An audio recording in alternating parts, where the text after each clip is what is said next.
நம் ஆண்டவர் இயேசு கிறிஸ்துவின் நாமத்தினால் மகிழ்ச்சியும் சமாதானமும் நம் அனைவரோடும் இருப்பதாக. மத்தேயு 11:16 முடிய, இத்தலைமுறையினரை யாருக்கு ஒப்பிடுவேன்? இவர்கள் சந்தை வெளியில் உட்கார்ந்து மறு அணியினரை கூப்பிட்டு, நாங்கள் குழல் ஊதினோம், நீங்கள் கூத்தாடவில்லை. நாங்கள் ஒப்பாரி வைத்தோம், நீங்கள் மாரடித்து புலம்பவில்லை என்று கூறி விளையாடும் சிறு பிள்ளைகளுக்கு ஒப்பானவர்கள். எப்படியெனில், யோவான் வந்தபோது அவர் உண்ணவும் இல்லை, குடிக்கவும் இல்லை. இவர்களோ அவன் பேய் பிடித்தவன் என்கிறார்கள். மானிட மகன் வந்துள்ளார், அவர் உண்கிறார், குடிக்கிறார்.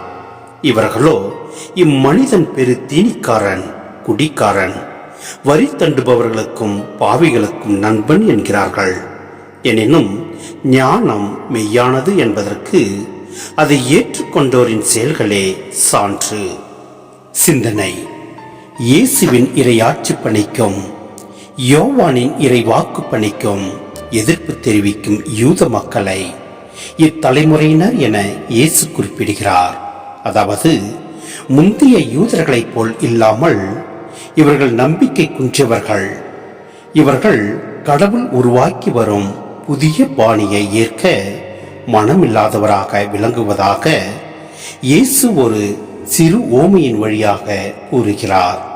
அதாவது, இரு அணிகள் ஒரு ஆட்டத்தில் ஈடுபடும் போது அங்கே அணிக்கு அணி ஒத்துழைக்க வேண்டும், இல்லையே ஆட்டம் இராது.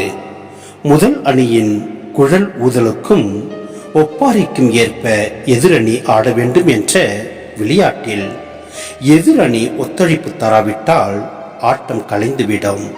இவ்வாறு கடவுளின் சார்பாக வந்த யோவானும் இயேசுவும் முதல் அணியினர், யூத மக்கள் எதிர் அணியினர்.